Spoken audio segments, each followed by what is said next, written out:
Subcommittee on Information Technology and the Subcommittee on Intergovernmental Affairs will come to order. And without objection, the chair is authorized to declare a recess at any time. And I'm now going to recognize myself for 5 minutes for my opening statement. Good afternoon. Thanks for being here. And it's been over 240 years since our forefathers declared independence and our democratic experiment began. Throughout the entirety of our existence, our adversaries, both internal and external, have sought to suppress and destroy our democratic process. Voting is one of our fundamental democratic rights and is the cornerstone of American democracy. Our existence as a democracy depends on free, fair, and accurate elections. Today, we're here to talk about the best way to protect the integrity of our voting systems through the cybersecurity of our voting machines and election systems. There are over 10,000 election jurisdictions nationwide that administer elections, and even within states, counties use different systems and different technologies to conduct elections.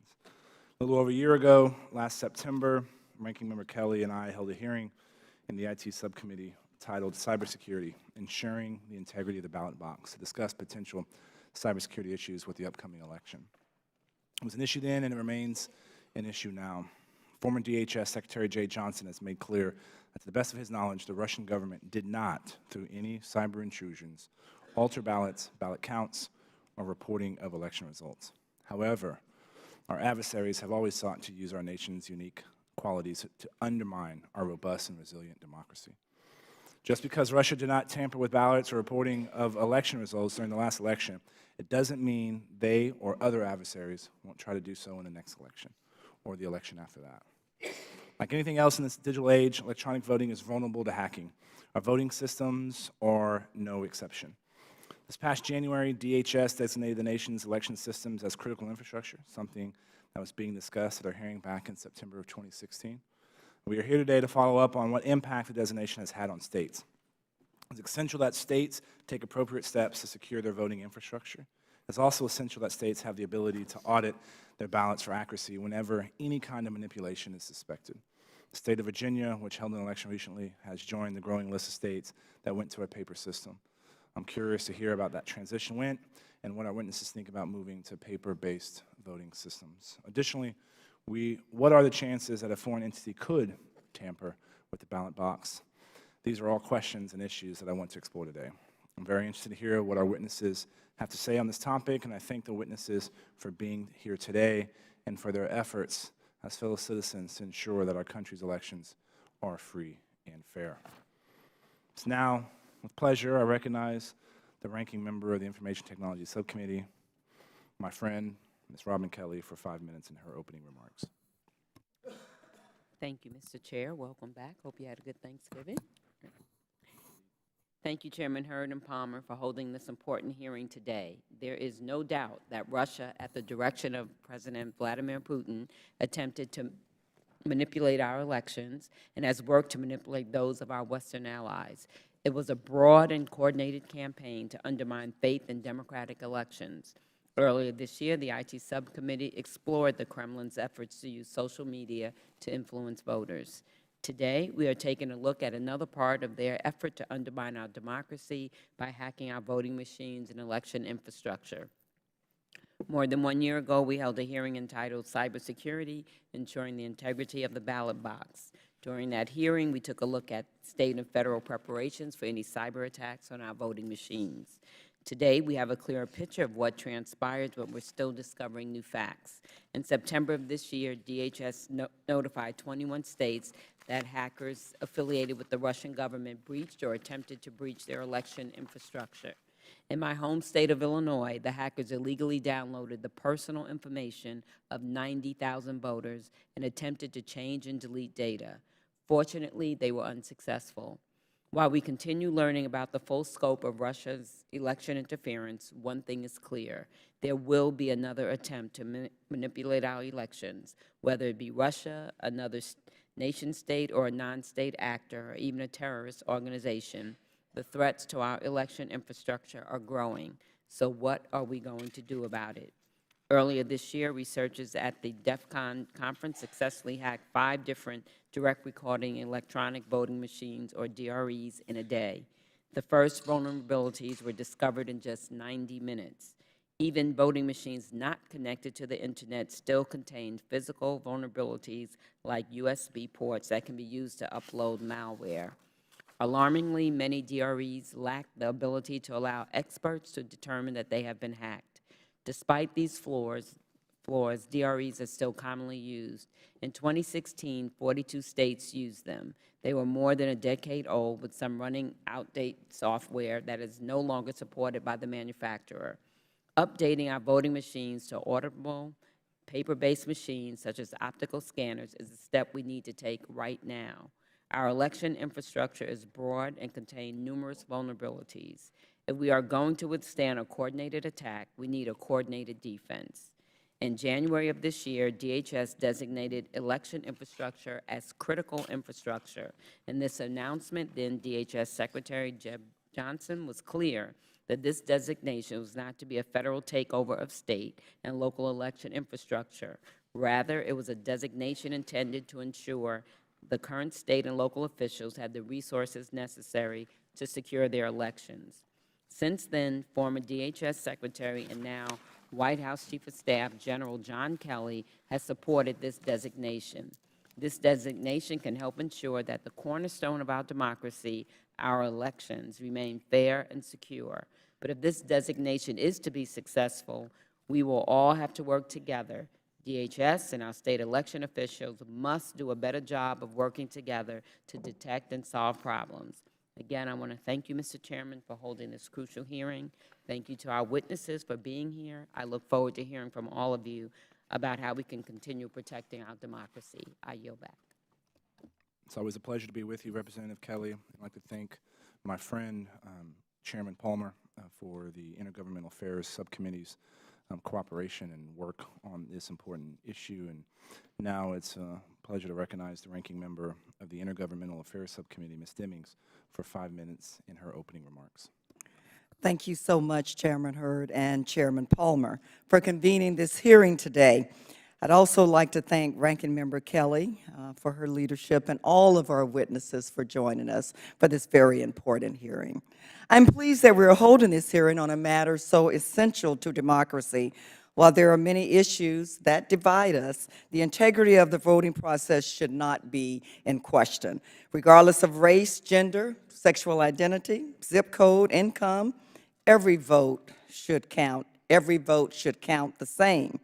I believe that voting is the last true equalizer.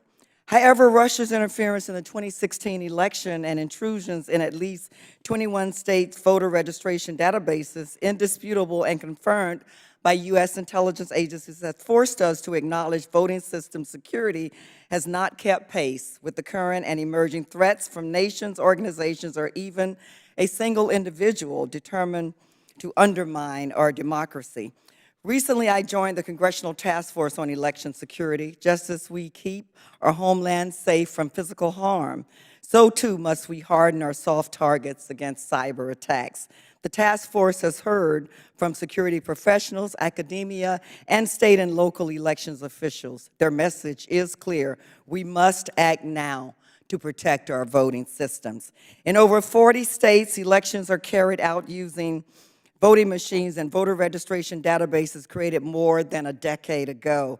These technologies are more likely to suffer from known vulnerabilities that cannot be patched easily, if at all. As we saw in the voting village set up at this year's DCON hacking conference, even hackers with limited prior knowledge, tools, and resources are able to breach voting machines in a matter of minutes.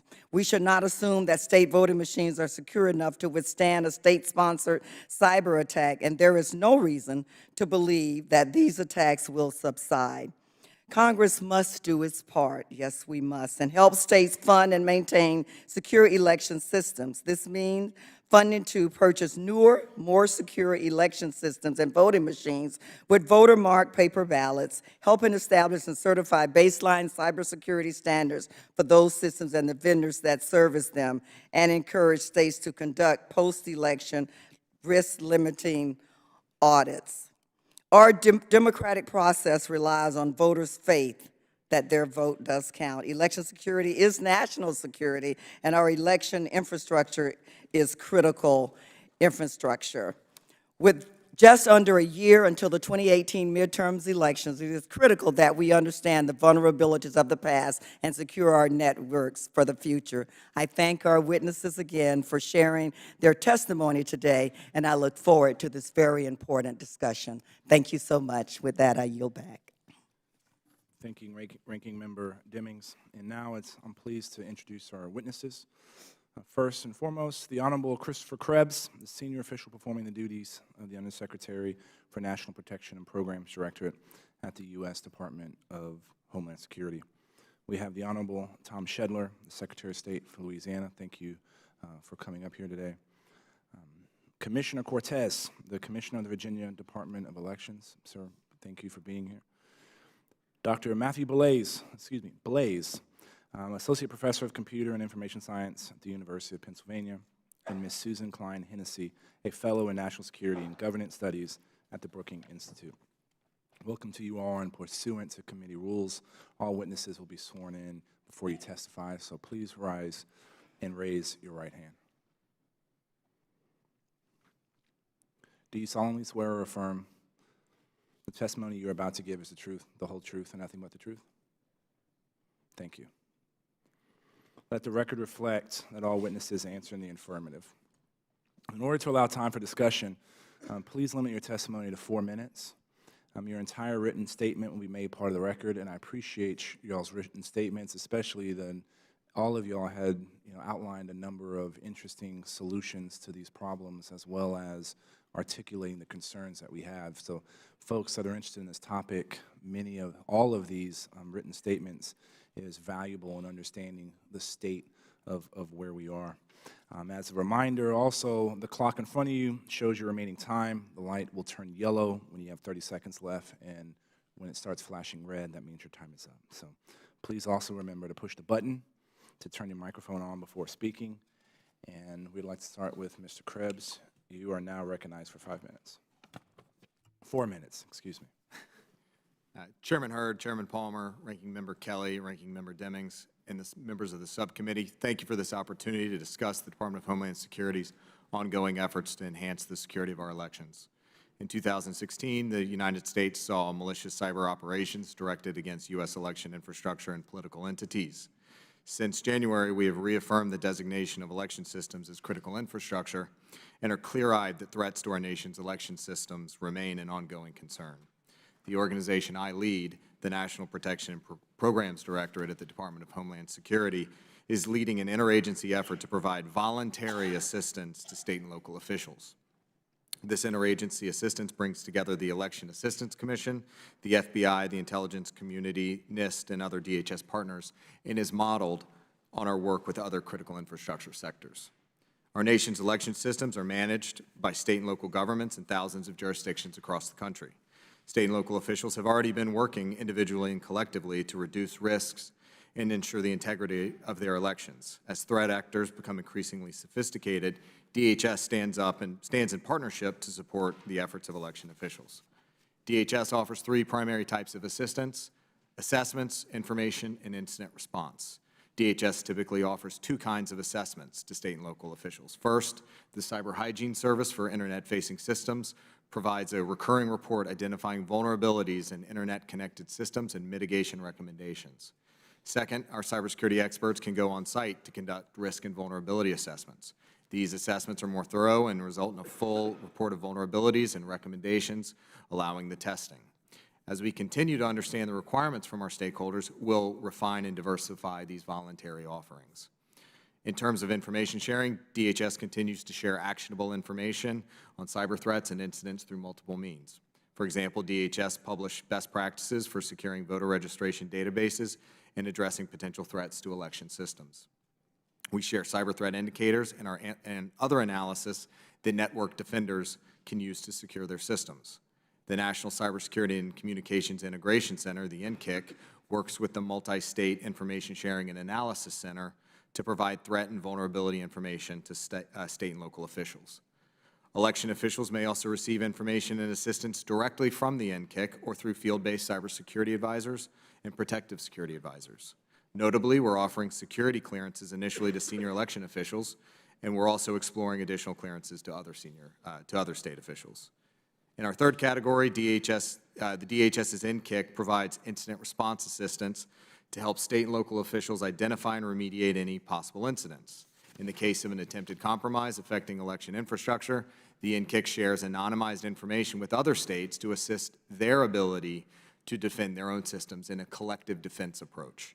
It is important to note that these relationships are built and sustained on trust. Breaking that trust will have far-ranging consequences in our ability to collaboratively counter this growing threat.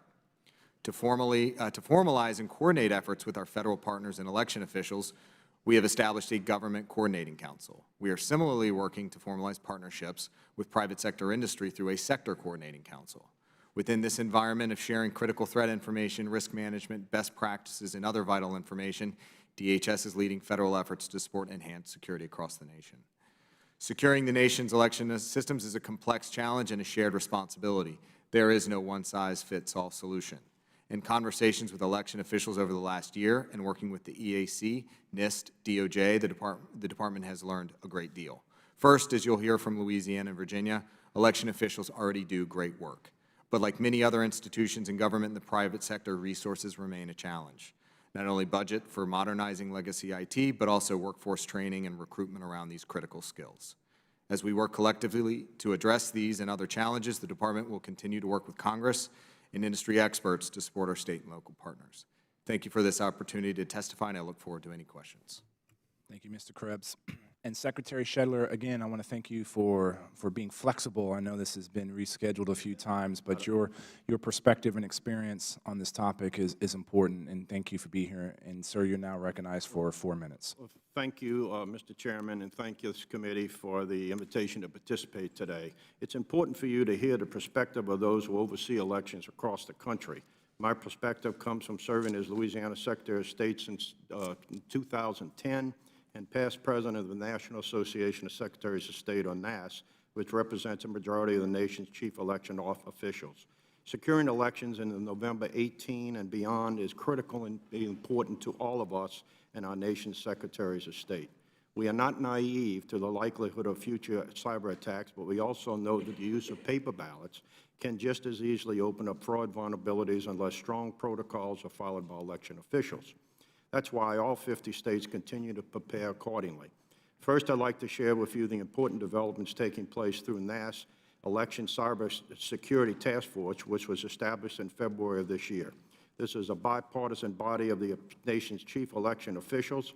In addition to helping states share information and combat cyber threats, the task force assists in creating partnerships with public-private stakeholders, including the U.S. Department of Homeland Security and the U.S. Election Commission as well. NASA has been a key player in the development of new election infrastructure coordinating council. This council is required as a result of the new designation for elections as critical infrastructure. The council is designated or designed to facilitate improved communications that, as you know, did not go extremely well in 2016. NAST opposed the critical infrastructure designation because our members were concerned about the possibility of federal overreach and because the designation came without meaningful consultation with any election officials. My colleagues and I understood that we could continue to get the same support and services from DHS without critical infrastructure designation, so it seemed unnecessary. However, the designation is still with us today, and we have made good faith efforts to work together with DHS. Part of that work includes chief election officials obtaining security clearances. We have often been told by DHS that they can't share information because it is classified. Hopefully, these new clearances will address this problem. Ensuring the integrity of the voting process is central to the role of every chief elections officer, including myself. And as some examples, in Rhode Island, Secretary Nellie Cabela convened over 100 election and IT officials for a cybersecurity summit. In West Virginia, Secretary Mac Warner has added an Air National Guard cybersecurity specialist to his staff. Vermont Secretary of State Jim Kondo solicited a third-party risk assessment of data systems in 2015 that led to his office to build a new firewall and began regular penetration testing. Colorado Secretary Wayne Williams' office provides endpoint protection software for counties to install in their computers to detect viruses and malware functions. and many states have or are developing disaster preparedness and recovery plans that include strategies when election systems and data are disrupted. In Louisiana, our hurricane season, we are one of those states for sure that is very expert in that field. In terms of voting machine security, you remember that with the passage of the Help America Vote Act in 2002, states were required to purchase at least one piece of accessible voting equipment for each polling place. The Election Assistance Commission and the National Institute on Standards and Technology began updating the existing voting system or guidelines to address new systems such as DREs. Last month, the EAC released their latest update to volunteer voting system guidelines.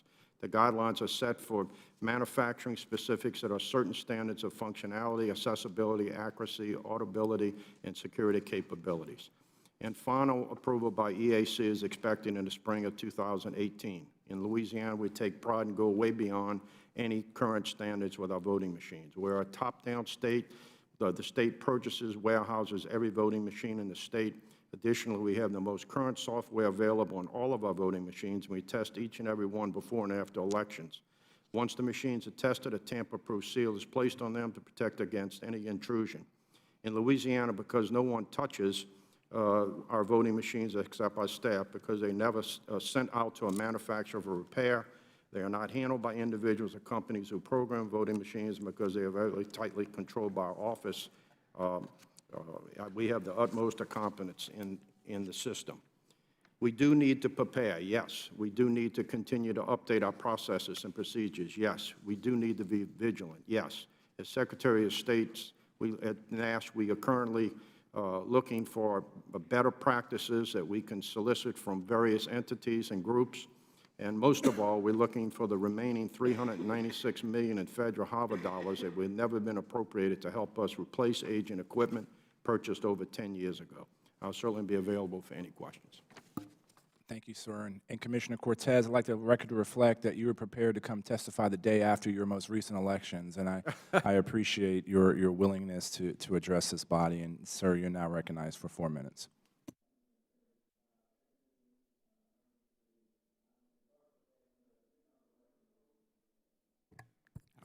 I'm Edgardo Cortez. I'm the Commissioner of Elections in Virginia. In this role, I serve as the Chief Election Official for the Commonwealth, and I lead the Virginia Department of Elections. Virginia has 133 local election jurisdictions and over 5 million active registered voters. And so you have my written remarks, and today I'm going to focus on the recommendations that are provided in there. During my tenure, the Department has focused on using technology to create a better voting experience for eligible Virginians and reduce the administrative workload for local election officials, while increasing security and accountability in our processes. As part of the McAuliffe administration's focus on cybersecurity, one aspect of these wide-ranging efforts has been to strengthen the security and reliability of Virginia's voting equipment, including the voting machines and electronic poll books used to administer elections in the Commonwealth. When I became commissioner in 2014, approximately 113 of Virginia's 133 localities used paperless DREs that were over a decade old and already past their expected end of life. I'm happy to say that all Virginians voted using a paper-based system in the November 2017 general election. Virginia has twice been put in the unfortunate position of having to decertify voting equipment and transition to new equipment in a condensed time frame based on security concerns previously used DREs. These steps, outlined in detail in my written testimony, were not taken lightly. They place a financial and administrative stress on the electoral system. They were, however, essential to maintain the public's trust in the integrity of Virginia elections. The November 2017 general election was effectively administered without any reported voting equipment issues. Thanks to the ongoing partnership between the state, our hardworking local election officials, and our dedicated voting equipment vendors, the transition to paper-based voting systems on a truncated timeline was incredibly successful and significantly increased the security of the election.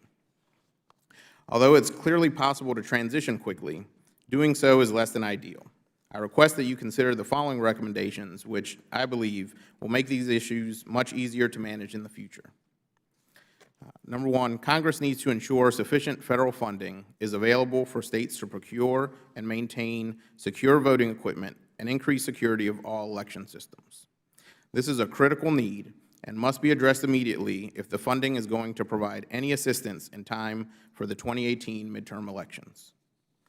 Number 2, the U.S. Election Assistance Commission has been critical to ensuring that a baseline set of standards for voting systems, adequate testing protocols, and certified test labs are available to states.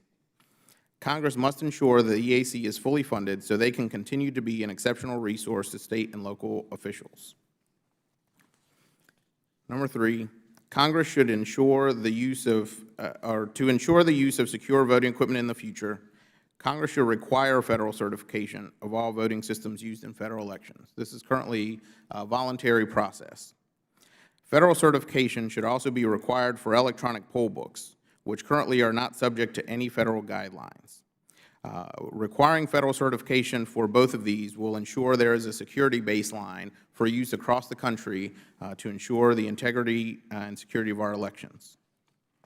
And finally, Congress should establish some sort of accreditation system for election administrator training to ensure that the individuals responsible for this fundamental American right are equipped with the appropriate skill and knowledge set. Elections are an integral function of government, and we still have much more to do in Virginia and across the country to secure our elections infrastructure from potential threats, especially with the midterm elections quickly approaching. While we are extremely appreciative of the work and assistance provided by the EAC and DHS to date, the federal government can and should do more to assist states in safeguarding this most fundamental American right. Thank you again for inviting me to join you today and your interest in hearing from election administrators about the work being done to secure the nation's voting systems. We look forward to continuing to work with Congress to ensure sufficient federal resources are available to state and local election officials to continue this important work. Thank you. Thank you, sir. Dr. Blaze, great to have you here. And having participated and walked through the voting village at DEF CON, saw up close and personal what the white hat hacker community and security research community does and the impact they have on public policy. And so thank you for your efforts there, and you're now recognized for 4 minutes.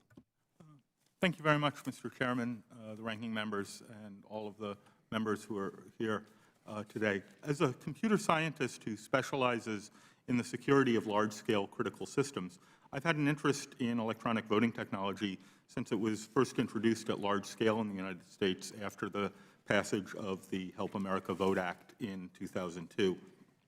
In particular, I led several of the teams commissioned in 2007 by the Secretaries of State of California and Ohio to evaluate the voting system products used in those states, as well as elsewhere in the nation. I also helped organize the DEF CON Voting Machine Hacking Village that was held this summer, at which these systems were made available really to a larger community for the first time ever. Virtually every aspect of our election process, from voter registration to ballot creation to casting ballots, and then to counting and reporting election results, is today controlled in some way by software. And unfortunately, software is notoriously difficult to secure, especially in large-scale systems such as those used in voting. And the software used in elections is really no exception to this. It's difficult to overstate how vulnerable our voting infrastructure that's in use in many states today is, particularly to compromise by a determined and well-funded adversary. For example, in 2007, our teams discovered exploitable vulnerabilities in virtually every voting system component that we examined, including back-end election management software, as well as particularly DRE voting terminals themselves.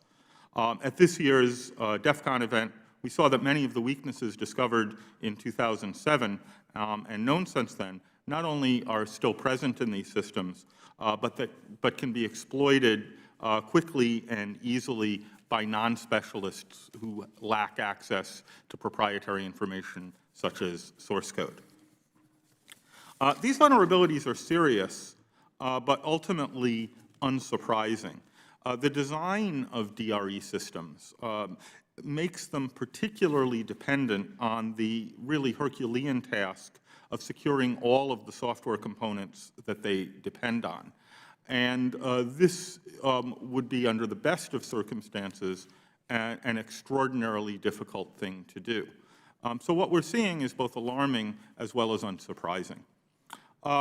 Worse, as we saw in 2016, we largely underestimated the nature of the threat to the extent that these systems are intended even to be secure. That is, they're designed against a traditional adversary who wants to cheat in an election and alter the results. But there's actually an even more serious adversary, a nation-state or a state actor who might seek to disrupt an election, cast doubt on the legitimacy of the outcome, and cause a threat to our confidence in the legitimacy of our elected officials. I discuss all of these issues in detail in my written testimony, and I offer really three particular recommendations. The first is that paperless DRE voting machines should be immediately phased out from U.S. elections in favor of systems such as precinct-counted optical scan ballots that leave a direct artifact of the voters' choices. Secondly, statistical risk-limiting audits should be used after every election to enable us to detect software failures in the back-end systems and recover the true election results if a problem is found. And then finally, additional resources, infrastructure, and training should be made available to state and local voting officials to help them more effectively defend their systems against increasingly sophisticated adversaries. So thank you very much. Thank you, sir. Ms. Hennessy, you're now recognized for 4 minutes. Thank you. Excuse me. Thank you to Chairman Hurd, Ranking Member Kelly, to Chairman Palmer, and Ranking Member Butler-Demings, and to the distinguished members for the opportunity to speak to you today. My name is Susan Hennessy. I'm the executive editor of Lawfare and a fellow at the Brookings Institution, where my research focuses on the law and policy governing cybersecurity and surveillance. Prior to Brookings, I served as an attorney for the National Security Agency, though my comments today reflect only my personal views and not those of my current or prior employer. I'd like to begin by noting how extraordinary it is that a full year after the last presidential election, there is still enduring attention to the issue of election security. This moment really represents a remarkable opportunity to take long overdue steps towards securing federal and state elections.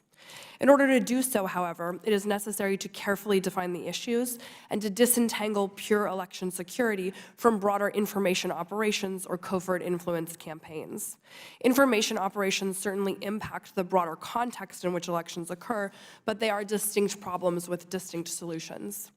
The matter currently before these committees is narrower, but no less pernicious: the threat to election infrastructure and voting systems related to the management and administration of elections. The election security threat is not limited exclusively to changing vote counts. As other experts have testified here today, altering vote tallies is technically possible. However, it remains difficult to do so on the scale necessary to predictably change the outcome of a statewide or national election. The probable actors with both the incentives and technical capacity to carry out sophisticated attacks are foreign governments, which would need to avoid both forensic detection and that of the U.S. and allied intelligence communities. Unfortunately, U.S. adversaries have a far more achievable aim: to undermine the confidence of the American people in their government, in their processes and institutions, and in the selection of their leaders. To do so, a malicious actor needs only to penetrate systems in a manner that introduces uncertainty. This landscape increases the importance of being cautious in how we discuss election security issues to avoid inadvertently undermining confidence ourselves. Congressionally driven solutions should account for international and domestic realities. Internationally, while most recent attention has been on Russia, any number of U.S. adversaries, including China, North Korea, and Iran, possess the capabilities and interests to be of genuine concern. Enduring solutions cannot be country-specific. Domestically, a strong tradition of federalism in election administration ensures that, despite clear constitutional authority, any perceived federal overreach will meet strong resistance from states on political and policy grounds. Keeping those features and the nature of the threat in mind, I believe Congress should adopt the following broad solutions, which are detailed more extensively in my statement for the record. First, to direct the development of a national strategy for securing elections aimed at protecting systems, deterring bad actors, and bolstering public confidence. Second, provide federal resources to states in the form of funding, support, and best practices. Third, regulate election technology vendors, which currently operate in limited and proprietary markets that leave states with insufficient power to dictate security standards. Fourth, lead the development of international norms against election interference. Finally, Congress, as our primary elective body, must renew and sustain political commitment to the issue of election security and reestablish norms that have been broken in the way we discuss election integrity and outcomes. Thank you again for the opportunity to address you today. I look forward to taking questions on this important national security issue. Thank you. And to start off our first round of questions, could be the distinguished gentleman from Alabama, Chairman Palmer. You're recognized for 5 minutes. Thank you, Mr. Chairman. Dr. Blaze, what do you think is the biggest takeaway from the DEFCON report? So I think the biggest takeaway is both alarming and yet unsurprising, and that is that vulnerabilities that we knew in principle were present are in fact exploitable in practice by non-specialists. Here's a question that I'm going to direct you, but some others may want to respond to it. I'm very concerned about foreign influence on our elections, but through the last years, particularly the last few years, we've had hundreds, if not thousands, of reports of domestic voter fraud, whether it's voter registration, it's manipulation of ballots at the polling place. Is that not also a threat to our elections? Well, certainly, the potential threats to our election are very broad, and they include everything from the voter registration process through the reporting of election results. My concern as a computer scientist and my expertise is focused particularly on the technical vulnerabilities present in these systems as they're designed and built. And what really every expert who has looked at these systems has found is that the attack surface of these machines leaves us particularly vulnerable to a determined adversary. Not just to foreign interference, but domestic interference as well, wouldn't you agree? Absolutely, a determined domestic adversary. So someone with a political agenda could, if they had the technical expertise, would be as much a threat as a foreign entity. Would that be a reasonable conclusion? Particularly someone interested in disrupting an election or casting doubt on the legitimacy. The way these systems are, particularly DRE-based systems, are designed, it's very difficult to disprove that tampering has occurred. And ultimately, that's a critical aspect of being able to have confidence in the result. One of the things that particularly concerns me is that you can be disconnected from the internet, from Wi-Fi, and still hack a machine because of the potential of parts within the machine, foreign manufactured parts. Can you talk briefly about that? That's right. The design of DRE systems makes their security dependent not just on the software in the systems, but the hardware's ability to run that software correctly and to protect against malicious software being loaded. So an unfortunate property of the design of DRE systems is that we've basically given them the hardest possible security task. Any flaw in a DRE machine's software or hardware can become an avenue of attack that potentially can be exploited.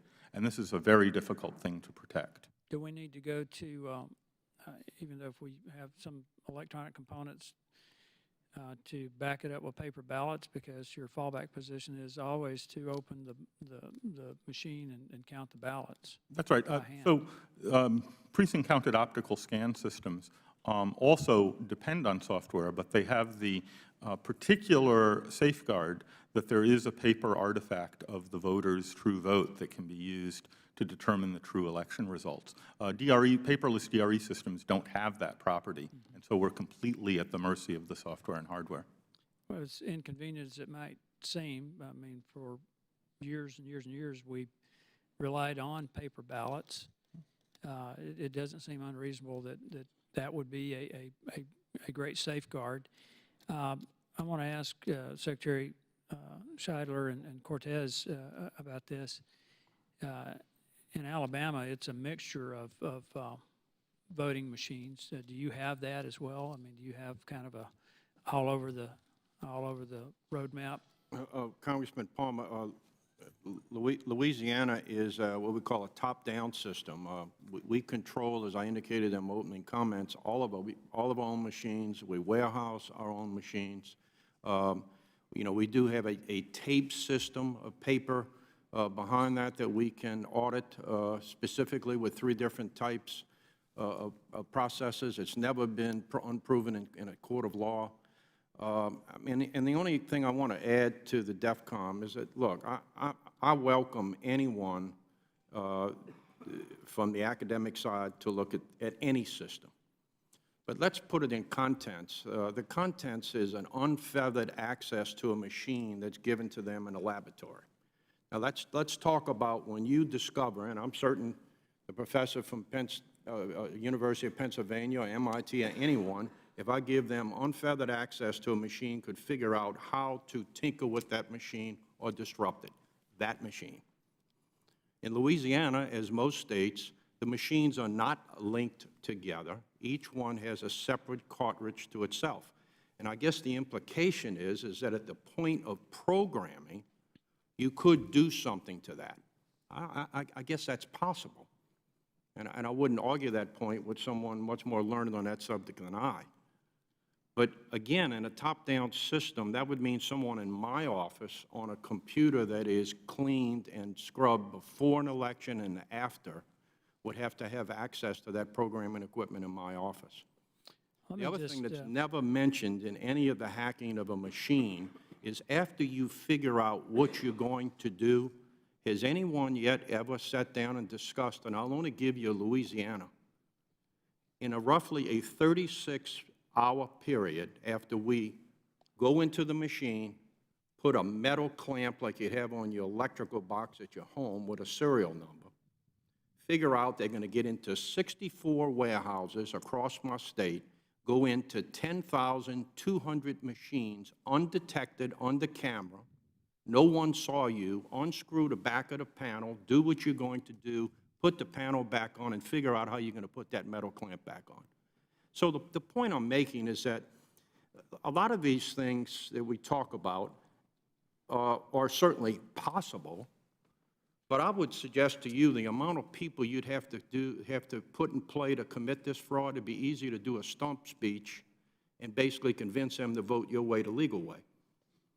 Now, there is no such thing as a perfect election, none. There are issues that occur from electricity going out to fires at a precinct. I could go on, flooding in Louisiana and the like. But, you know, one of the things that everybody has to understand is all of these conversations around this all deter voter participation, whether you believe it or not. Let me just say this, Mr. Chairman, I appreciate your answer, Mr. Secretary, is that a couple of things that I hope that we're sensitive to. One is that we don't want the federal government's involvement in this to infringe upon the state's authority to conduct elections. And the other is that we don't want to just be so focused on domestic on foreign interference that we don't give due diligence to addressing the domestic threat as well. I yield back. Ranking Member Kelly, you're now recognized. Thank you, Mr. Chair.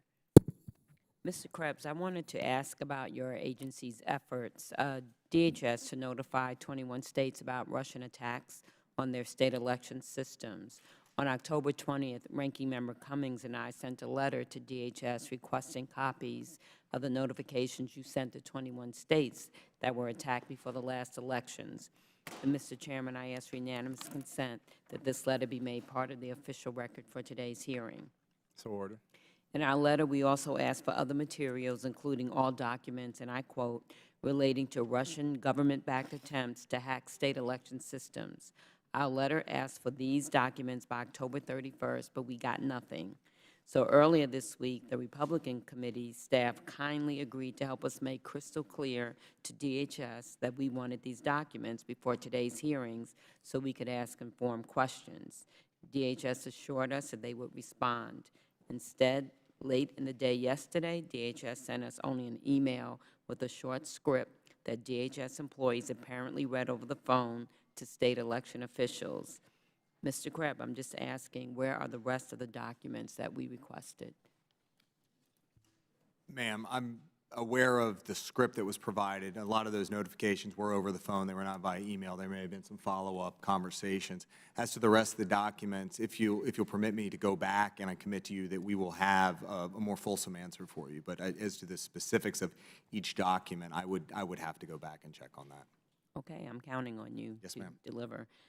Because the telephone script is literally only 13 sentences long. It does not refer to any specific state or any specific attack. It's just a generic script that provides no additional information at all. And, you know, just curious about where are all the supporting documents that we requested that set forth the details of the attack. And with all due respect, the telephone script does not help us do our job, which will help you in turn. You have not provided us with any information about the tools the attackers use or their tactics that they utilize, or any information on the results of your conversations with these states or the steps you took to follow up. So it's been more than a month since we asked for those documents, and the majority wants those documents also. Can you tell us what the holdup is? Ma'am, I'm not aware of any particular holdup. What I will say is the nature of the conversations we've had over the last, frankly, year with the states, and I've had a number of conversations with Secretary Shedler. My team has regular conversations with Commissioner Cortez and a range of other state election officials. When you characterize these things as attacks, I think that is perhaps overstating what may have happened in the 21 states, as was mentioned over the course of the summer. The majority of the activity was simple scanning. Scanning happens all the time. It's happening right now to a number of probably your websites. Scanning is a regular activity across the web. I would not characterize that as an attack. It's a preparatory step. In terms of those scripts, there are two scripts. One script was provided to states that wanted additional information if they were included in that batch of 21. And then the other script was for those states that were not in that batch of 21. So that, if that context was not provided, I apologize, and I'm happy to follow up and make sure that you get the information that you're looking for. Okay, and I just want to make sure the chairman is willing to work with me today by directing DHS to provide all the documents actually within 1 week, and that I hope we can work together to get these documents as soon as possible, hopefully in 1 week, because this hearing is supposed to be about cybersecurity of voting machines, and our investigation should be bipartisan. Yet DHS is withholding the very documents that would help us on both sides of the aisle, help our committee understand exactly how our state election systems were attacked by the Russians. So I look forward to your cooperation and working with my chairman. I yield back. Would you yield to me? Of course. Mr. Krebs, was there anything other than scanning done at those 21 locations? The vast majority of those 21 states were, in fact, scanning. There was a very small subset of those groups that there was a compromise on the voter registration side, but not within the tallying. And then there was some additional, a small group also that had some targeting. So we actually winnowed it down. Now, when we talk about that scanning, it was not also necessarily an election system that was scanned. That's additional context that we provided to our partners in the state election offices. What we saw in a lot of those cases was, frankly, drive-bys. It was, you know, you think about walking down the street and you're looking for a house, you knock on the door, you don't know what's there. You may be looking to get into the neighbor's house looking for a key. I apologize for the kind of mundane analogy, but that's simply what we saw was doing a drive-by, seeing what was there, seeing if the door was locked. In a lot of the cases, as Secretary Shedler pointed out, there was adequate protections involved. So, Mr. Krebs, you'll be able to provide us with the details of who was in addition to scanning and what the nature of that contact was?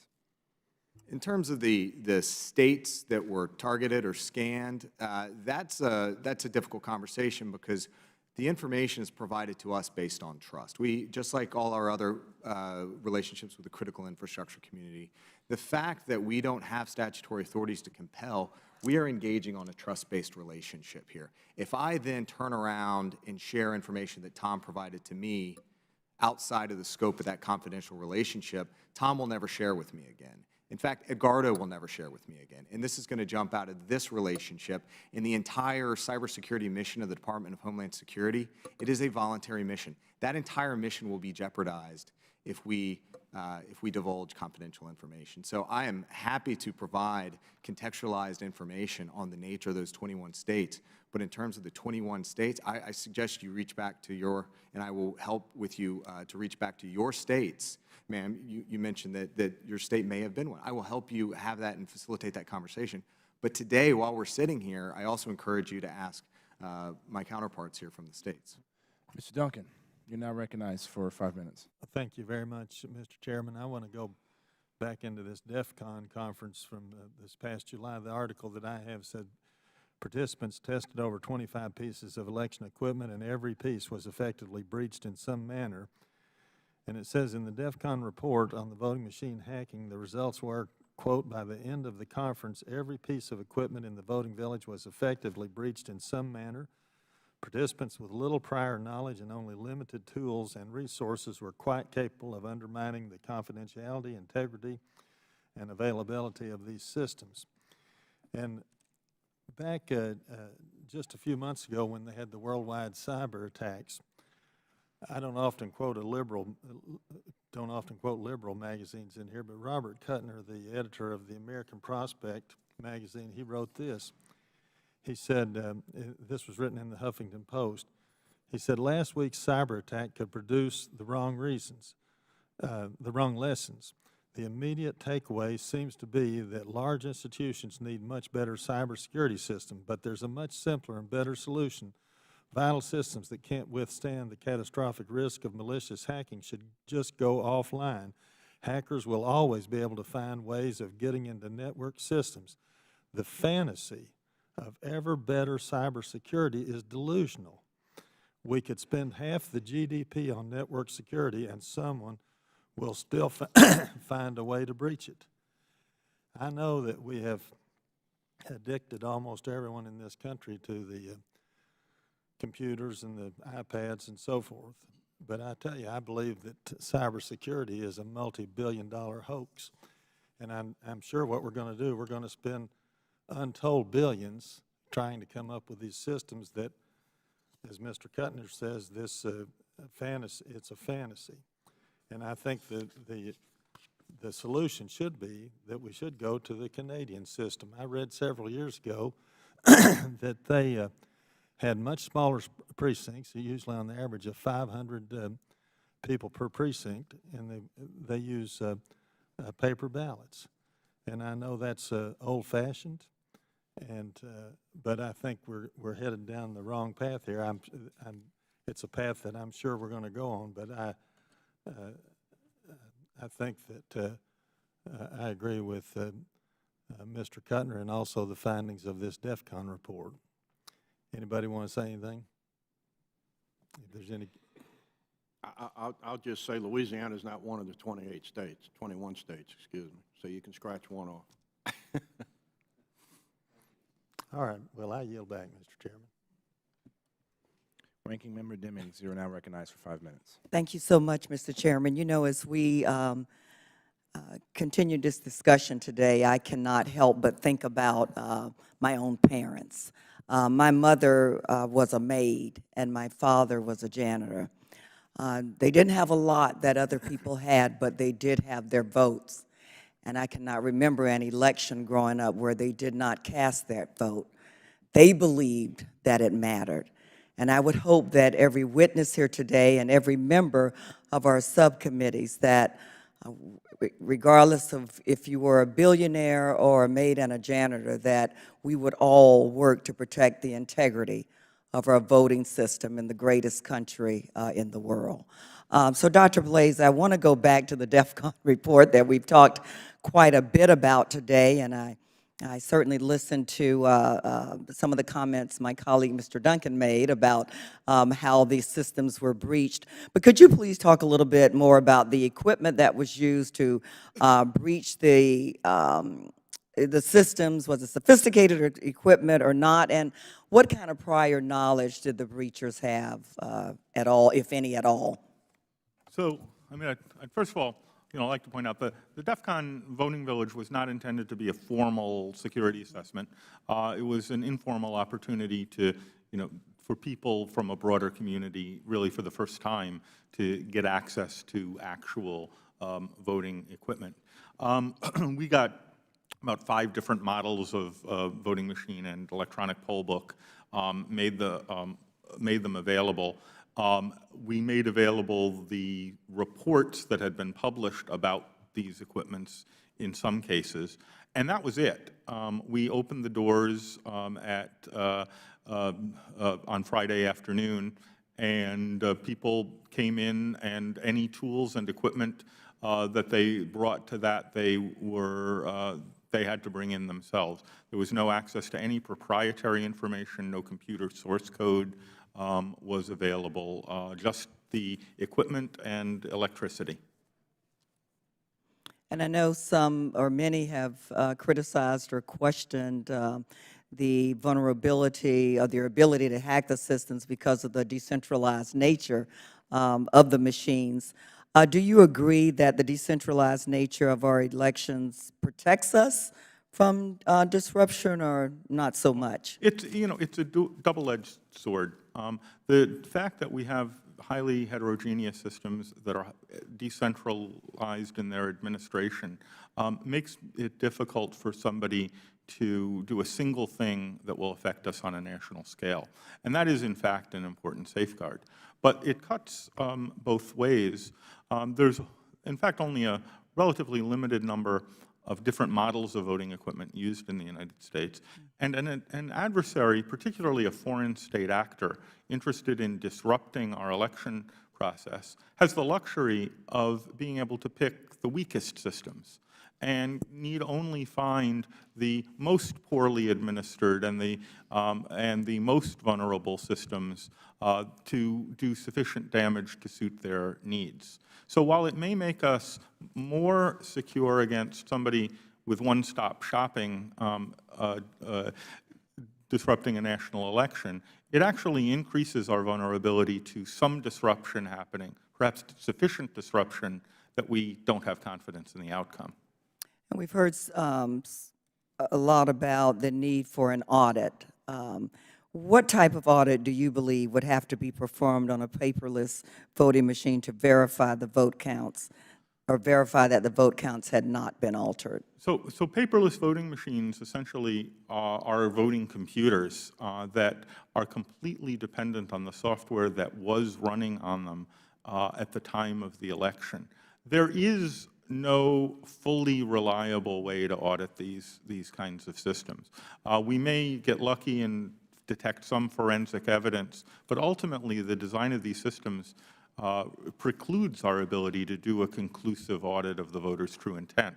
That's why the paperless systems really need to be phased out in favor of things like optical scan paper ballots that are counted at the precinct, but backed by an artifact of the voter's true intent. Okay, thank you, Dr. Blaze. And with that, I'll yield back. Mr. Mitchell, you're recognized for 5 minutes. Thank you, Mr. Chair. Mr. Krebs, could you help me with one thing? On June 21st, Secretary Johnson, and this is a quote, appeared before the House Permanent Select Committee on Intelligence. He said, "To my current knowledge, the Russian government did not, through any cyber intrusion, alter ballots, ballot counts, or reporting of election results." Has anything changed since that point in time that you're aware of? Not to my knowledge, no, sir. So we have you've received no information that the election results, either at the federal level or the states you looked at, were altered in terms of counts or outcomes? No, sir, I don't have any additional or contrary information to. Do you have any indication that any actor, be they a foreign agency or domestic, actually attempted to influence the vote counts or ballot activity? So I believe that's a different question. It is slightly. You're correct. My understanding, the intelligence assessment is that the foreign adversary, and now, if I can back up, you said June of 2016? 2017, June 21st, So 2017. former Secretary Johnson. Former Secretary, I'm sorry, yes. So since then, any opportunity to influence, is that your question? Question is, did you find any indication that there's any effort to, by domestic or foreign influence, to affect the ballot results since that point in time? No, sir. I've not Thank you. seen anything. Let me ask the group as a whole.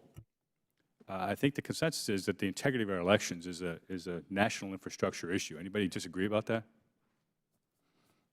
As everybody as important as our roads, our ports, our waterways. Yeah, we don't invest any federal money. Never mind federal standards or some guidelines on that. Is anybody opposed to the idea that we go forward with some form of we invest to support that program with some kind of guidelines, and states can choose to whether they want to participate or not? I think best practices would be a better word to use. I think that the states as a whole, and I speak in a nonpartisan fashion, Sure. would be adamantly against intrusion of the federal government. Oh, I agree. That's how we would do it, because it's in the Constitution. But certainly best practices, I think there are a lot of evidence of that with some of the entities that are out there today. We welcome additional ones. Certainly we're not. Let me clarify for you, Secretary. I wasn't suggesting that we impose a system on the states. Simply, we have a grant program with a range of options in states, particularly areas that we've Usually seen those it, grant programs that come have with some strings attached. well, it's a grant program that says if you want to update your equipment and it meets certain sets of expectations on security, you can choose to do that or not. Right. If you don't, If then you're it's free to. voluntary and we can accept it, and we can accept whatever strings come with it, and you can turn it down, I have no problem. Well, I think strings more. Commissioner Cortez, you have any feedback on that? Yes, sir. I think resources for states to either purchase equipment or for those that have already moved to equipment to do other things to strengthen security of the election, whether it be electronic poll books or registration system, would be greatly appreciated and something that we certainly support. It just occurs to me, my lord, we do that for our highways. We do that for our ports. Yet we expect magically that elections are going to happen with local resources without, frankly, with minimal support. Let me give you an example that Mr. Duncan talked about. Will we not be better off with paper ballots? Even feedback on simply going to a full paper system or some system that's paper dependent? And you're referring to a paper system at a poll location, not a mail paper ballot? No, correct. Okay. Correct. I would not opposed to that. Matter of fact, the system that we're looking at, we're not out for bid yet, would be one that would produce, even though you would vote on an electronic machine, it would produce an actual paper ballot that you could hold in your hand and then cast ballot only at that point when you put it into a secure box. My concern with that, and Dr. Blaze makes the point, is that if you produce a paper result after you put something into the machine, if in fact the machine is tampered with, you could in fact end up just confirming the tampered information. Yes, sir. But we do have currently, at least in the machines I use, a paper, like I don't want to call it a cash register receipt, but for just the purposes of this meeting, that we can produce and audit back. So there's several audits, even though I don't have a paper ballot of Mr. Mitchell, I can certainly use that in a court of law, and we have been very effective with that. Well, Dr. And Blaze there's one states thing that- I want to do mention. In this whole conversation is the segregation of the vulnerability side of the registration or poll book versus voting day. No state votes online in cyberspace. So I know that. how do you attack something in cyberspace that's not in cyberspace? So, Right. and there's one or two exceptions to that. Alabama with military voting, Alaska and some remote areas, and I think there's one other state, but a minuscule amount of votes. Time is Yes, little I'm deference, Mr. Hurd, now. I understand it. I think Dr. Blaze's suggestion that an optical scan system allows you to have the original source document that says, voter number 028 voted this way, so that in fact you don't depend on the system to generate it, but that's something we can deal with. Question, you all aware of what happened in the Michigan in terms of the federal election, that 60% of the precincts in the city of Detroit they couldn't do a recount because the numbers didn't match?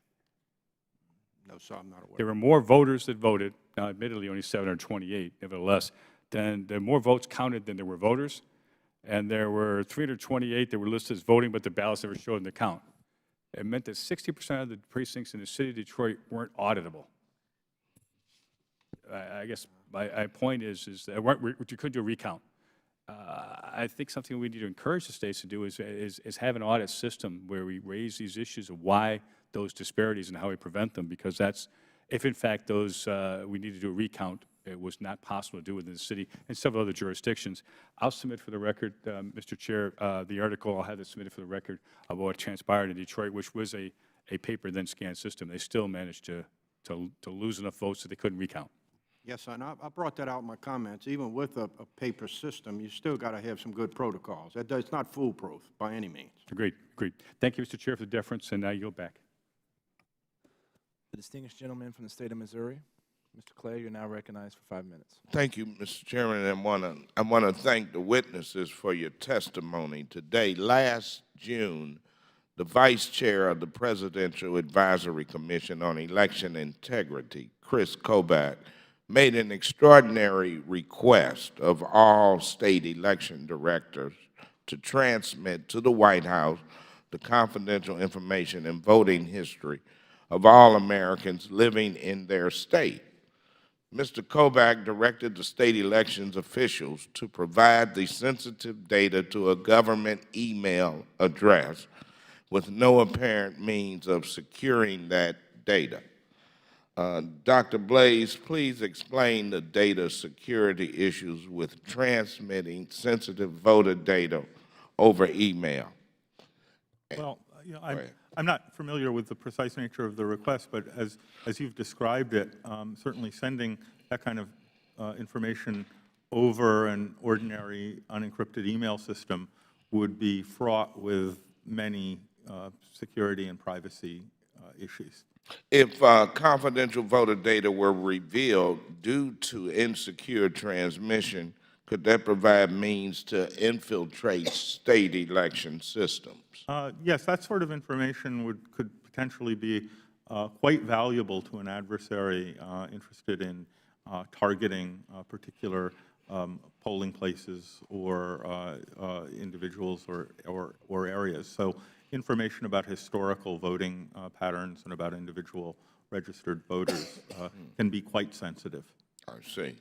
Secretary Skedler and Mr. Cortez, I understand your states did not comply with Mr. Kobach's request. Could you explain why? Congressman, that's correct. Virginia did not provide any data that was requested from the Commission.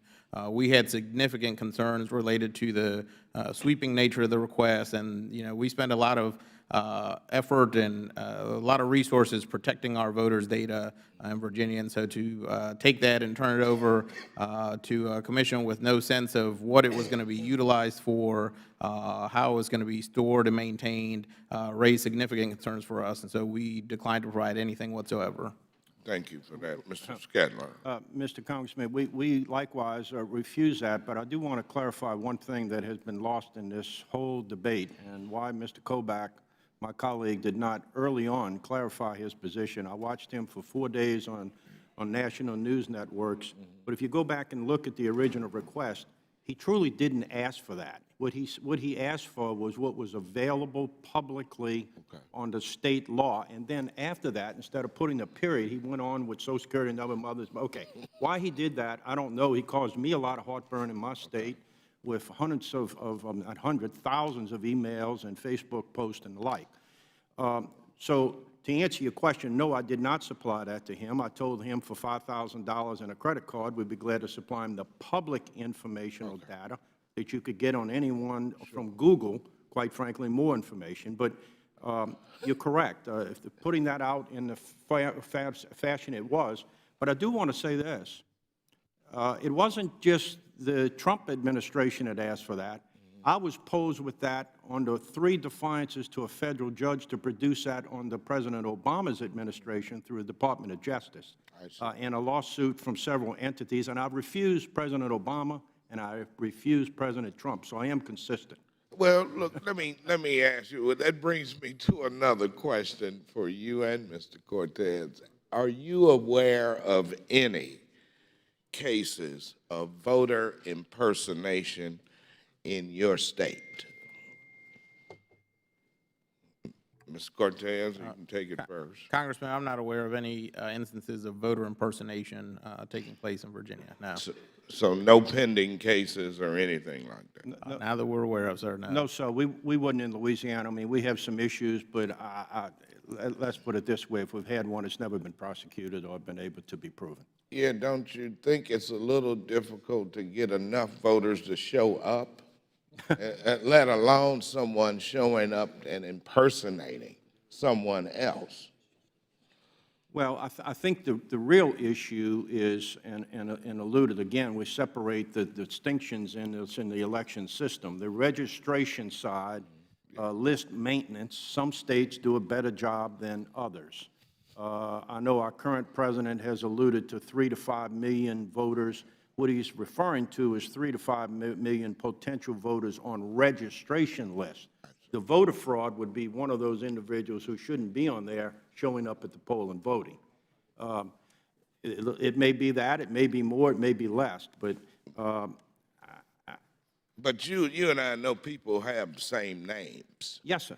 And Yes, so sir. But that shouldn't disqualify them from being No, a but that's why we qualified have registered identifying voter. information like mother's maiden name, social security number, date of birth, that we can distinguish those Sure. differences. All right. Like in the state of Louisiana, we have a bunch of Abaz and Thibodeaux, but we can distinguish it by birthday or mother's maiden name. Well, look, I thank you all for your engagement, and my time is up. Mr. Chairman, I yield back. Thank the gentleman. Just a point of clarification, but you did have reports of illegal voting in both your states. In Virginia, you had over 1,800 illegals that apparently were reported voting. Is that correct, Commissioner Cortez? Mr. Chairman, I asked about voter impersonation, someone else showing up and saying that they are someone other than who they are. Thank you. And you know that's what the photo ID laws are all about. Right. Congressman, I believe you asked if there about our report regarding illegal voters. We don't agree with neither the findings of the report or, frankly, how the analysis was done. There are a lot of problems in that we've indicated publicly. In terms of proving or identifying individuals that are citizens or not on the voter rolls is exceptionally difficult. And the processes that we have in place in Virginia, I think, capture and prevent anybody from voting illegally or improperly. And so the report you're referring to, I think, was very faulty in its analysis and really took information and made sweeping general statements without taking into account the reality, despite our best efforts to communicate with the report authors about it. Thank you. In Louisiana, it's either a Bear or a Hebert, so I can understand the problem you have there. Depending on what part of Louisiana. Yeah, the chair recognizes the gentleman, Mr. Desaunier from California, for 5 minutes. Being from California, I would recognize either version. I just want to thank the chair, and I want to thank all the people who are testifying in front of us today. And for the secretary, I both agree with you, but maybe we have a small difference of opinion. The importance of the integrity of the voting process is obviously supreme for all of us sitting in this room, but raising legitimate concerns about the integrity of that, making sure that we are pursuing best practices in a world that's changing dramatically, I think is what we're all concerned with. So in that regard, I'm hearing two sort of versions of things here from the panel. And Ms. Hennessy, in your research, I've got a quote from Michael Vickers, who used to be the Pentagon's top intelligence official, who said, quotes, "This attack is really the political equivalent of 9/11. It is deadly, deadly serious," to the attacks that we have seen, both against the United States, in my view, but also against Western democracy. And this goes to undermining democracy. So we want to make sure, I would think, in Congress, that we're doing everything to make sure that we're ahead of it and questioning our existing system. So you made a number of suggestions. First off, is there any doubt in your research that these hacks are attributable to Russia, these significant hacks? Certainly, the intelligence community. Could you hit your button? The intelligence community assessment of the 2016 election assesses that with high confidence. That is supported by a large body of public data, and there is no public information that would counter or refute that conclusion. So keeping in mind that we're talking about, in this hearing, the title is Cybersecurity of Voting Machines, and we've got lots of other activity going out there that hopefully we'll discuss further in Congress, vis-a-vis the things we're learning about social media and data collection. But for this purpose, are we ahead of the game in your research? I read where the French and other Western democracies are being much more aggressive, not knowing what their infrastructure is. But from your research, is the United States doing everything we can compared to other international democracies who are aware of the problem? I think the short answer is no. There are two categories in which we can think about the U.S. response. What we've been talking today can broadly be categorized as deterrence by denial. So imposing security standards that make it difficult or impossible for the adversary to achieve their goals. Dr. Blaze and others, I think, have pretty well articulated the insufficiency of the U.S. response on that front, the need for more to be done in terms of federal resourcing and at the state level. There's also a broader concept of deterrence, right? So deterrence through setting international norms, response options. We are also not seeing sufficient buy-in, frankly, from the top at this point to push those efforts forward in order to get the international community both to agree on the seriousness of what occurred and also to impose measures, including those passed by Congress, to ensure that it doesn't happen again. Appreciate that. Mr. Krebs, in that sort of vein, your response to Ms. Kelly seems somewhere in between. Now, we know the uniqueness of the relationship, as you've described it, between states' rights and the ability for them not to feel like we're imposing on them. However, you've also talked about best practices, and it would strike me that you're in a position to be able to acquire those best practices, particularly in conversation with the intelligence community. Ms. Kelly asked you if you would give us those documents. It seems like you're equivocating. Basically, you said, in order to have a relationship with the states, it's based on trust. But forgive me for inferring from that, there's a lack of trust in giving those documents to Congress. In a federal election, it strikes me that Congress and the federal government has a requirement to make sure that we are pursuing best practices in partnership with the states, not overruling them. But if Congress asks for documents, including the minority party, strikes me that you should give that to us, to the whole committee, without edits, without comments.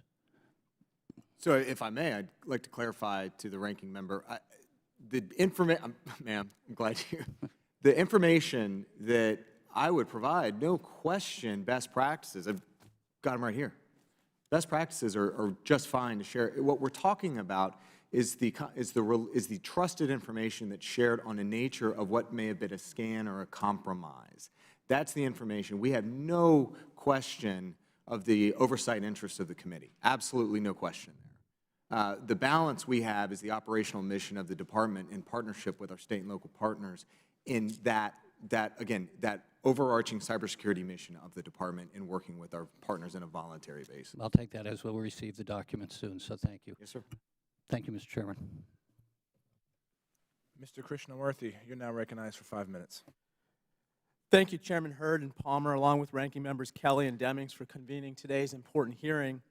The sanctity and security of our election systems are the bedrock of our republic. The American people need to know, not just believe, but they need to know for certain that their votes are counted fairly.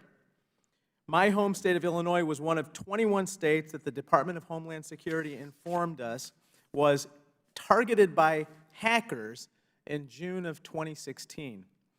The NSA reported that personal files for over 90,000 Illinois voters were illegally downloaded by Russian hackers. Mr. Krebs, do you have any reason to dispute the NSA's findings that Russian-affiliated entities were behind the recent election data breaches? I'm unfortunately not able to comment on that specific disclosure. That I unfortunately would have to defer to the NSA. But do you have any reason to believe that they're incorrect about that? I'm not certain of the nature of the report you're discussing. I unfortunately would have to, again, defer to the NSA to comment specifically on, right, on you the defer details. to the NSA because they are expert in this particular matter, and they have the intelligence and the ability to ascertain whether these data breaches occurred and who was the source of these data breaches, correct? Again, I would defer to the NSA on any discussion here. Sure. While the implications, and you're correct to defer to them, while the implication of Russia's attack on one of our election systems are concerning, what I find even more disturbing is that it was part of a broader international campaign to undermine Western democracies, such as the 2017 elections in France and Germany, as well as recent elections in the UK and other NATO countries. Now, Mr. Krebs, again, I'd like to ask you a follow-up question. Can you assure me that DHS is working with our allies and the broader international community, the intelligence community, to develop a coordinated response to these incursions?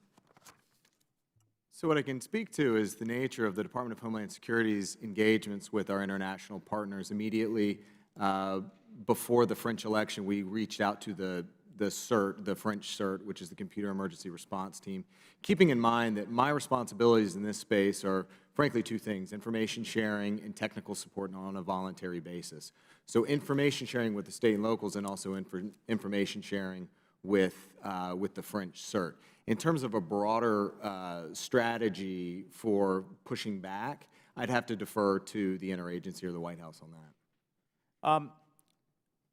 Earlier this month, the President said that he took Vladimir Putin at his word that he did not interfere, and Russia did not interfere in the 2016 election. Quote, unquote, he said, "Every time he sees me, he says, 'I didn't do that.'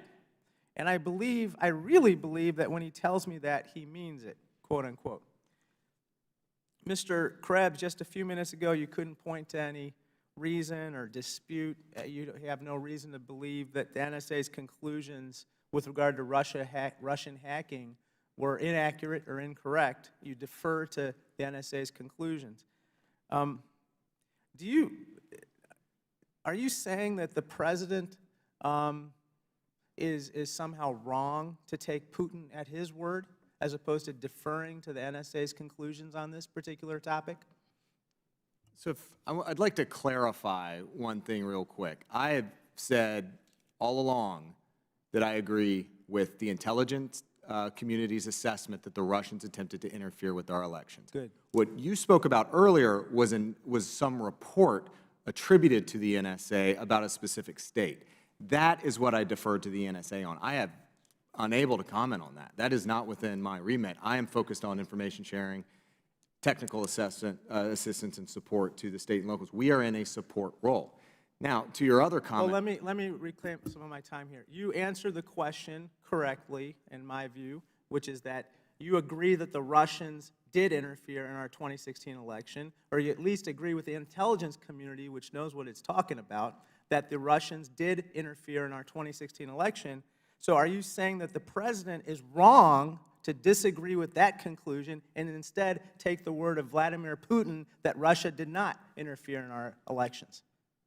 No, sir. I said I agree with the assessment of the intelligence community on what happened in 2016. Okay. Do you agree with the President that in his assessment that Vladimir Putin did not actually interfere in our election? Sir, I was not privy to that conversation. Look, I'm focused on helping the state and local governments for next year. Every one of us recognize that there is a threat, whether it's from Russia, China, North Korea, or Iran. You're not answering the question, sir. Yes, sir. You don't have to be privy to that question. You don't have to be privy to that conversation to be able to answer the question. Do you agree with his assessment that Russia did not interfere in our elections? Sir, again, I'll point back to last year's intelligence assessment. Okay. I'll take that as a non-answer. The Chair notes the presence of our colleague, the gentlewoman from Hawaii, Ms. Gabbard, and I ask unanimous consent that Ms. Gabbard be allowed to fully participate in today's hearing. Without objection, so ordered. Now it's a pleasure to recognize my friend, the gentlewoman from the great state of Hawaii, for 5 minutes of questions. I thank the Chairman and Ranking Member Kelly for holding this important hearing, and for all of the witnesses for taking the time and coming and sharing your experiences and expertise here. I apologize for missing the first part of the hearing, but I'm sure a number of these topics have been discussed, but I think they all boil down to the immediate task at hand, which is seeing what actions can and should be taken to make sure that our elections are protected. For our democracy to work, the American people need to have faith and trust in our elections infrastructure, that the votes that they cast will actually be counted. And this is why making sure that our elections infrastructure is impenetrable is essential. And that's the task before us here in Congress and before our elections officials. Mr. Cortez, I'd love to hear your insights regarding Virginia's decision to switch from direct recording electronic voting machines to paper ballots. What were any obstacles that you found in implementing that change, and did you see voter confidence rise once that change was made? Congresswoman, in terms of our switch over to paper, I think the biggest obstacle that we faced was timing and the proximity to the election. We have statewide elections in Virginia every year, and so we always have very little time to implement changes. I think in this particular round of decertification, subsequent to the DEF CON reporting that came out, you know, the biggest challenges we faced were getting equipment to our state IT agency for them to test and provide us with their assessment. When it came down to the final decision about what to do with the equipment, our biggest consideration was if we had an issue, if there was some issue reported on Election Day, would we have the confidence to go out and tell our voters that the results from the machines were accurate and that we could confirm that. And I think ultimately we determined in consultation with our wonderful staff at the state IT agency and their assessment that we wouldn't be in a position to do that with the equipment we were using. Without that independent verification the paper ballot, there'd be no way for us to do that. And so I think that ultimately was the moment where, you know, decertification moved forward, and we decided to have paper ballots statewide for this past November. Our local election officials had less than 60 days before the election, frankly less than 2 weeks before the start of absentee voting, to deploy new equipment. They did a phenomenal job using exceptionally limited resources that they have and working with, not only in partnership with us, but also in terms of the voting system vendors to get equipment deployed, get ballots printed, do training, and do voter education all within that window. And they pulled it off successfully. And so it, you know, I give a lot of credit to our local election officials across the state for being able to do that. Thank you. Ms. Hennessy, I just came in here, the last part of your previous statement about making sure that, I think you used the word impossible, making it so that our elections infrastructure is impossible to hack. Noting the DEF CON report that came out and the fact that it states by the end of DEF CON conference, every paperless electronic voting machine was effectively breached in some manner, would the implementation of voting machines across the country with some form of an auditable paper record create that impossibility? So to clarify, I was referring to impossible to hack as a goal of sort of the deterrence by denial model. I don't know that that's achievable, although we shouldn't make perfect the enemy of the good. There's vast improvements that can be made. Certainly, we should want to move to a place in which systems are both auditable and also audited. And so not just to think about how do we ensure that a built-in resiliency model, so in the event that there is some form of compromise, some reason to doubt the outcomes, that we actually have a system in place to verify and restore voter confidence. Right, and then also that we actually periodically undertake those checks, right? An auditable system is effectively meaningless if we actually don't undertake the audit. This is such an important point, and I think, Mr. Cortez, your testimony is critical to this in answering that question of how do we ensure with confidence that you can answer your voters saying that the election results are accurate.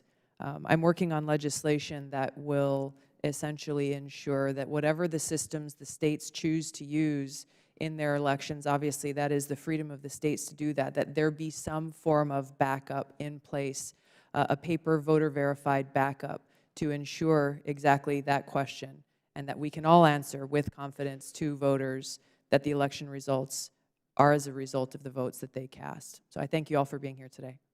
Thank you, Mr. Chairman. I'm going to now recognize myself for some time. First off, Dr. Belaise, correct me if I'm wrong, I think we may have set a record here today for the number of times DEF CON has been said in a positive way. So all my hacker buddies are going to be happy about that.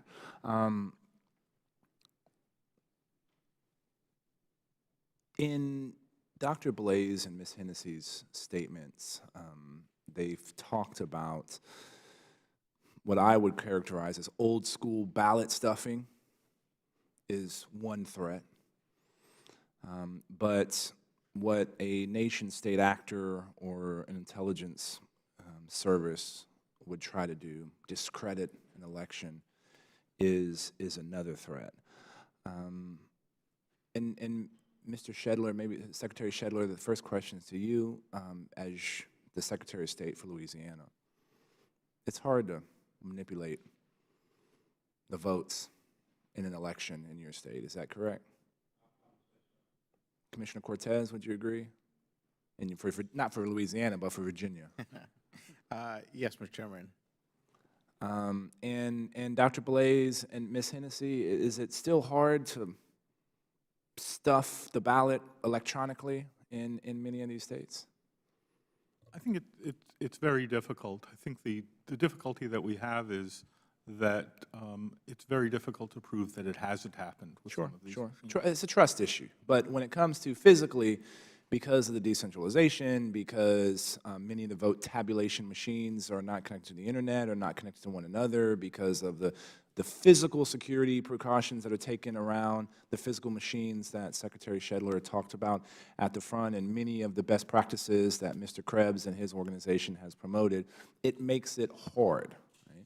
But the use case that I'm worried about is the credibility of our elections, and not being able to prove something is one of those things. And for our two Secretaries of State, would you agree that the undermining of trust in our voting, in our elections, is a bad thing and something we should try to fight against?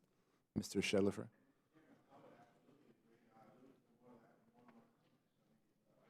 Microphone, please, sir.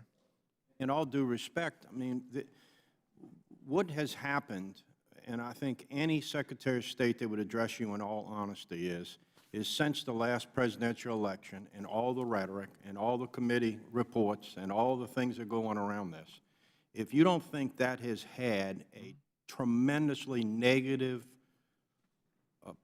feeling to voters, we see it. I just got out of an election for the mayor of New Orleans, open seat, that it had a 32% voter turnout in Orleans Parish, and we had a statewide election special for a state treasurer.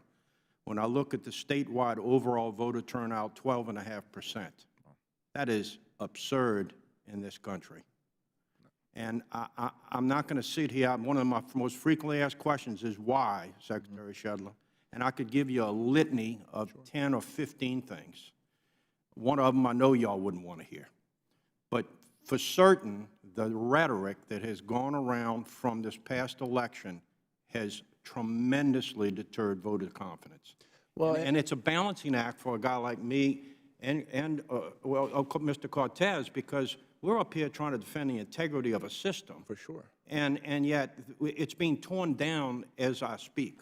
Right, and that's one of the reasons to have this hearing. Yes, I'm respectful of that. Is to get smart folks in a dispassionate way talking about the realities, and then how can we identify certain things that we can do together in a way to ensure that that trust is there so that we get more than 12%. Now, I would also say that I was at a panel in South by Southwest with a bunch of YouTube stars, and I didn't know any of the YouTube stars, but when you added all their fans together, there was almost 1 billion.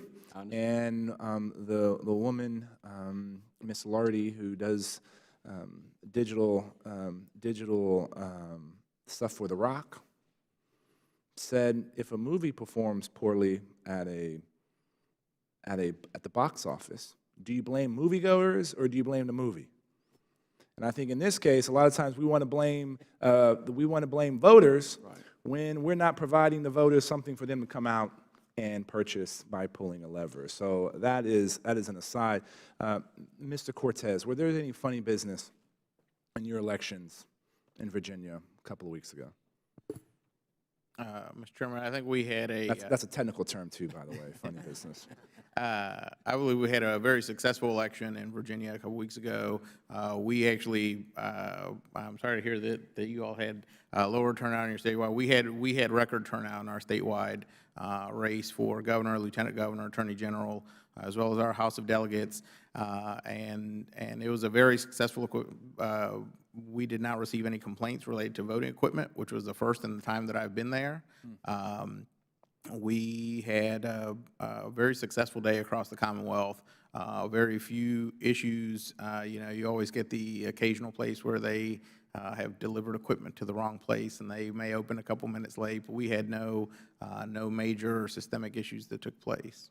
Well, touche to Virginia. And Mr. Krebs, some specific questions here. How many cyber hygiene services over the internet, or for internet-facing systems, can your organization do in a calendar year? And I realize that's a difficult, you can round number, you can ballpark it for us. That's tough because, frankly, engineering-wise, it's, I don't want to say infinity, but frankly, it's very, very scalable. So you're not concerned about the over 10,000 voting jurisdictions requesting that particular service that you feel like you'll be able to meet the need? No, sir. I think the challenge there would be intake, would be signing up on the legal agreement side, figuring out the IP ranges, and deploying. Good copy. How many risk and vulnerability assessments can you do in a calendar year? That is a different question. Risk and vulnerability assessments are time and manpower limited. In terms of the number on a given year, it'd be, let me put it this way. To do one risk and vulnerability assessment, it takes 2 weeks. 2 weeks. It's a week on site and a week report drafting. What we're doing in the meantime, though, and you have about 130 people that are able to do this capability, this function. I'd have to get back to you on the specific numbers on the HERT teams, but we are manpower limited there. But and the reason for that, and you just made my job a little bit harder with the MGT Act, but this all comes out of the same pile of assessments as federal IT, the high-value assets. Sure. And so if we're going to do some modernization activities, congratulations, but that's going to make my job a little bit tougher. That also is the critical infrastructure community. So it's all in one loop. What the critical infrastructure designation did for the election subsector has allowed me to reprioritize. So now I'm able to put any request up at the top of the list. We just completed an RVA last week. I reviewed the product earlier this week, and it's an impressive document. I'd like to do more. We are going to continue to prioritize upon request. These are voluntary products, but keeping in mind that a number of states have their own resources or private sector resources. So, we're not looking to serve for every single state, but we are looking to reprioritize to address. And this next question is for Secretary Shedler, Commissioner Cortez, and Mr. Krebs, and maybe Mr. Secretary Shedler, you take the first swing at this. And this is probably better, this question, I'm asking you of this as your former hat at NASS. And what role exactly does Nist and the HAVA Standards Board play? And maybe if Mr. Krebs, if you're more appropriate to answer that question, I'll leave it up to y'all. I mean, it certainly assists us in certification issues and some of those outlier issues that we have, but I mean, I think it's more the collective whole NAS, whether it be with the Election Commission, Nist, or any of us. I mean, we collaboratively all work together. We share information through our executive director, Ms. Reynolds, here in Washington. So, I mean, I think it's a good thing. I wouldn't want to necessarily disband that, but I think it's more looking at it as a collective whole and our new partners in Homeland Security. I mean, I alluded that we were very much against critical infrastructure. We're in it. We're in a cooperative spirit. We're trying to get our security clearances done at this time, and we're going to continue that. So Secretary, am I hearing DHS is not trying to take over? No, sir, I don't Okay. think so, not Okay. yet. Not, I'll give you a call on that. and how is that? Please do, please do. And how are folks comfortable with the security clearance process? I know Yes. we're trying to get every Secretary of State, and I believe 2 additional Yes. folks. And your indication is that folks are happy with that process and how it's Yes, sir, going. we are. We think that's the first good step that we can share some information. That we- Commissioner Cortez, do you have anything to any information to disagree with that, or?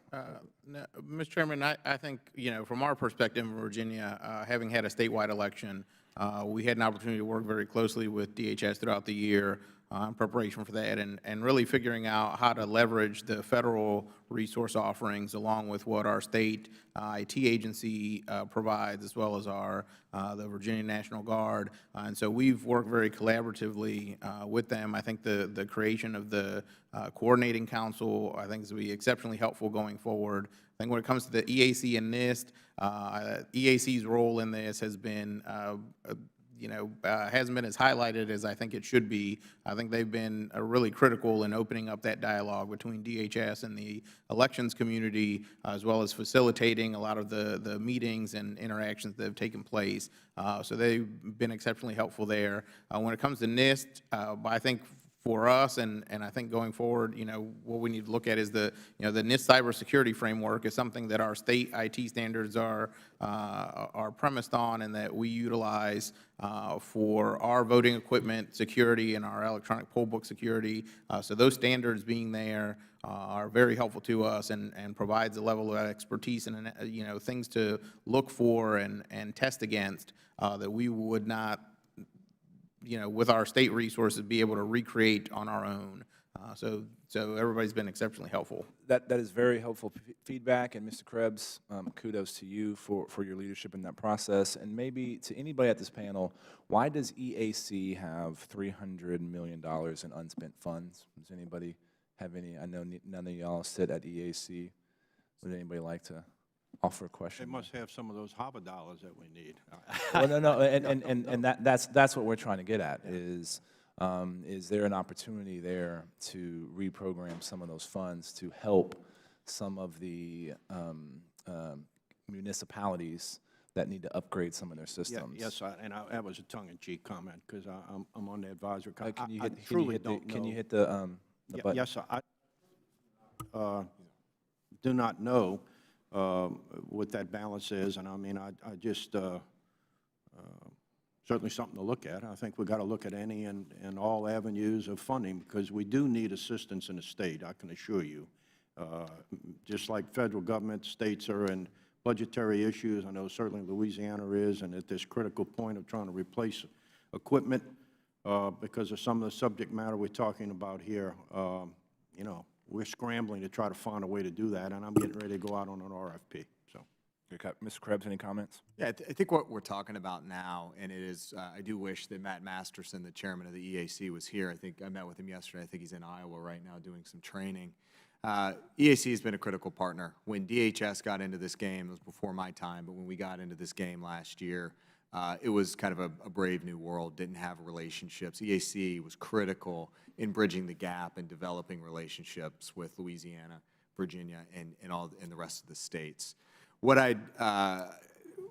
NIST is also a partner. I think Dr. Blaze would agree that NIST is probably reputationally unmatched in terms of cybersecurity and cryptography excellence, and they are a critical partner in standards development going forward. And then on the information sharing piece, one last thing, I do want to touch on the classified and the clearances piece.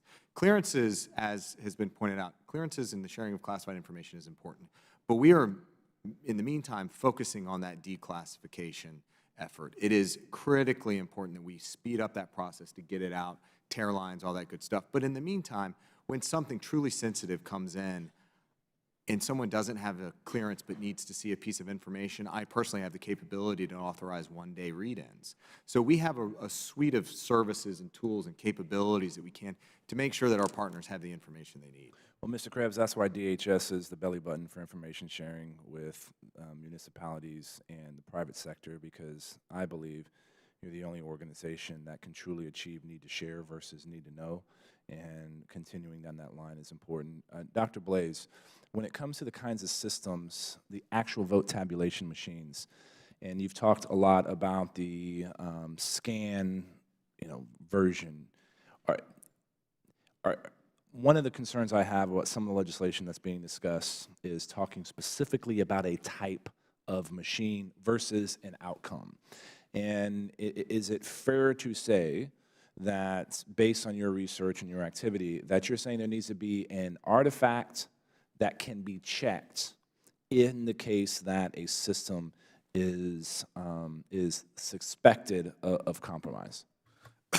That's correct. The two important properties are, first, that there be a paper artifact of the voter. Optical scan paper is an example of a system that does that. That's probably the best state-of-the-art technology that we have right now. The second property is that we have a mechanism for detecting compromise of the software that tabulates votes, and that's the risk-limiting audit feature.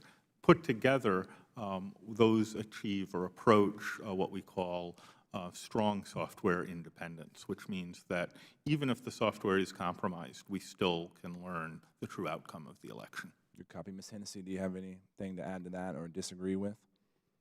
No, I would agree with everything Dr. Blaze said. Thank you. And my last question, and Chairman Palmer and Ranking Member Kelly, thanks for the indulgence, is slightly outside of the bounds of the hearing topic today. But as we talk about the importance of protecting our voting systems and trying to fight this effort to erode trust in our national institutions, disinformation is the tool that hostile intelligence services are going to continue to use against us. And I would just welcome and really, Secretary Shedler and Commissioner Cortez, what is the role of states in helping to combat disinformation, specifically when it comes around election time? And Dr. Blaze, Ms. Hennessy, I'd welcome your thoughts, and then Mr. Krebs, I'm going to give you 30 seconds to end with say whatever you want to say. Secretary Shedler. Well, I mean, it's the old-fashioned way. You get out there and you communicate with people, and you get on the airwaves on radio, and you get on TV, and you get in the newspaper, and you combat some of this. Because I'll be honest with you, I had an individual just this morning that called me, or excuse me, texted me from the previous election, and he was convinced that our machines were connected to the school internet system, because I guess it was plugged into a plug. I don't know, but I mean, it's those types of things in every real day of a Secretary of State or an election official across the country that we combat. It's just part of the job. I will tell you, it has become on steroids in the last 24 months. As a member of Congress, I would say I understand those concerns. Yes. Thank you, sir. Yeah. Commissioner Cortez. Mr. Chairman, I think it's really about being open and transparent in the process and having, processes in place and working as election officials to make sure voters are comfortable with the process and getting out there and combating any misinformation about how the process works. And I think our focus on transparency and doing things like post-election audits, having equipment that has some sort of verifiable backup. These are all things that we can do to provide voters assurance that they can actually see and observe, and not just tell them everything's okay. Right? We're, I think, at a stage with our elections processes where people need to be able to understand what steps we're taking and how we're doing, to make sure that things are okay, and to make sure that their voting experience is a good one and that their votes are counted accurately. Good copy. Dr. Blaze. So I think the most important thing from a technology perspective is that the voting technology allow us to refute those who say that the election was tampered with. And unfortunately, many of the systems in use today, even if they haven't been tampered with, aren't designed in a way that allows us to do that. So I look forward to seeing a shift toward technologies that are more robust and that allow us to do meaningful recounts. Ms. Hennessy? To bolster credible institutions now, and so to sort of resist any temptations of partisanship, so that in the event so that there are those enduring credible voices. The closer we get to elections, the actual election date, the higher the risk of politicization sort of infecting that process comes, which increases the importance of setting neutral standards now, both for the types of information that will be shared and also for response options. Thank you. Final words, Mr. Krebs. Yes, sir. I think my four co-panelists have said it quite well. A key tenet of countering information operations is shining a light on the activity. So what we have ahead of us, and we were just talking about it before the hearing today, is we have some coordination work. We need to do some incident response planning, develop a playbook. So if something pops up on social media, Twitter, whatever it is, we get the call, we can work to refute the information, and we can push it out through a clear, trusted channel to the American people so they can retain confidence in our election systems. Well, I want to thank all of y'all for helping to shine a light on the activities that our states and the federal government is doing to ensure that the American people can have the trust in their elections. That's what makes this country great, is when we're faced with adversity, we all do pull together. And I appreciate y'all appearing before us today and the flexibility in your travel schedules. The hearing record will remain open for 2 weeks for any member to submit a written opening statement or questions for the record. If there's no further business, without objection, the subcommittees stand adjourned.